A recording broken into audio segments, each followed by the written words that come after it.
ಮಲೆ ಮಹದೇಶ್ವರ ಬೆಟ್ಟ ದಕ್ಷಿಣ ಕರ್ನಾಟಕದ ಚಾಮರಾಜನಗರ ಜಿಲ್ಲೆಯ ಹನೂರು ತಾಲೂಕಿನಲ್ಲಿರುವ ಒಂದು ಯಾತ್ರೆ ಸ್ಥಳವಾಗಿದೆ. ಇದು ಮೈಸೂರಿನಿಂದ ಸುಮಾರು 150 ಕಿಲೋಮೀಟರ್ ಮತ್ತು ಬೆಂಗಳೂರಿನಿಂದ 210 ಕಿಲೋಮೀಟರ್ ದೂರದಲ್ಲಿದೆ. ಶ್ರೀ ಪುರುಷ ಮಹದೇಶ್ವರನ ಪ್ರಾಚೀನ ಮತ್ತು ಪವಿತ್ರ ದೇವಾಲಯ, ಅತ್ಯಂತ ಜನಪ್ರಿಯ ಶೈವ ಯಾತ್ರಾ ಕೇಂದ್ರ ಮತ್ತು ಅತ್ಯಂತ ಶಕ್ತಿಶಾಲಿ ಶಿವ ದೇವಸ್ಥಾನ. ಇದು ಕರ್ನಾಟಕ ಮತ್ತು ತಮಿಳುನಾಡು ರಾಜ್ಯಗಳಿಂದ ಲಕ್ಷಾಂತರ ಯಾತ್ರಿಗಳನ್ನು ಸೆಳೆಯುತ್ತದೆ. ಆನ್ ದ ವೇ ನಿಮಗೆ ಒಂದು ಅಮೃತ್ ಸ್ಟಾಲ್ ಅಂತ ಸಿಗುತ್ತೆ. ಅಲ್ಲಿ ನಿಮಗೆ ರಾಗಿ, ತೆನೆ, ಗಂಜಿ ಸಿಗುತ್ತೆ. ಅದನ್ನೊಮ್ಮೆ ಮಾತ್ರ ಮಿಸ್ ಮಾಡದೆ ಟ್ರೈ ಮಾಡಿ, ಏಕೆಂದರೆ ಇದು ದೇಹಕ್ಕೆ ತಂಪು ಹಾಗೂ ಆರೋಗ್ಯಕ್ಕೆ ತುಂಬ ಒಳ್ಳೆಯದು. ಪ್ರಸ್ತುತ ಇದಲ್ಲದೆ ದೇವಸ್ಥಾನವು ತಲಾಬೆಟ್ಟ, ಹಳೆರೂರು ಮತ್ತು ಇಂದಿಗಾನಾಥ ಗ್ರಾಮಗಳಲ್ಲಿ ಹೊಂದಿದೆ. ದಟ್ಟ ಕಾಡಿನ ಮಧ್ಯೆ ಈ ದೇವಾಲಯ ಯಾತ್ರಿಗಳನ್ನು ಮಾತ್ರವಲ್ಲದೆ ಪ್ರಕೃತಿಯ ಪ್ರಿಯರನ್ನು ಆಕರ್ಷಿಸುತ್ತದೆ. ಶ್ರೀ ಮಲೆ ಮಹದೇಶ್ವರ ಸ್ವಾಮಿ ಬೆಟ್ಟದಲ್ಲಿ ತಮ್ಮಡಿಗಳು ಇಲ್ಲಿನ ಪೂಜಾರಿಗಳು ಹಾಗೂ ಇಲ್ಲಿನ ಎಣ್ಣೆ ಮಜ್ಜಿನ ಸೇವೆ ತುಂಬಾ ಪ್ರಮುಖವಾದದ್ದು.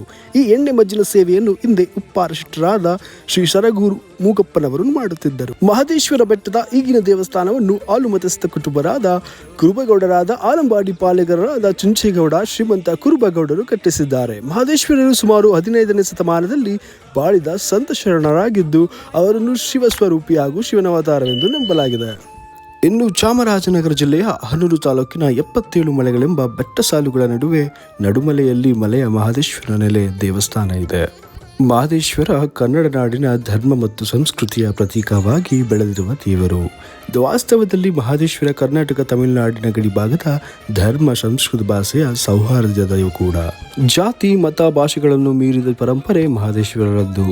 ಕನ್ನಡದ ಜಾನಪದ ಮಹಾಕಾವ್ಯದ ನಾಯಕ ಮಲೆ ಮಹದೇಶ್ವರ.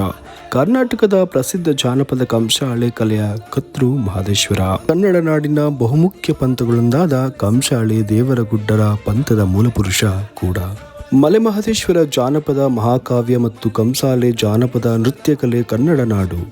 ಭಾರತ ಮಾತ್ರವಲ್ಲ, ಜಗತ್ತಿನ ಪ್ರಮುಖ ಕಾವ್ಯವಾಗಿ, ಕಲೆಯಾಗಿ ಪ್ರಸಿದ್ಧ. ಇನ್ನು ಎಷ್ಟು ಜನ ನಿಮ್ಮಲ್ಲಿ ಮಹದೇಶ್ವರನ ಭಕ್ತರಿದ್ದೀರಿ ಎಂದು ಕಮೆಂಟ್ ಮಾಡಿ. ಹುಗೆ ಮಾತಪ್ಪ ಹುಗೆ. ಇನ್ನು ಹೆಚ್ಚು ಹಲವಾರು ಪ್ರಸಿದ್ಧ ದೇವಾಲಯಗಳ ಪ್ರಸಿದ್ಧ ಪುರಾಣ ತಿಳಿಯಲು ಈ ಪೇಜ್ನ ಫಾಲೋ ಮಾಡಿ.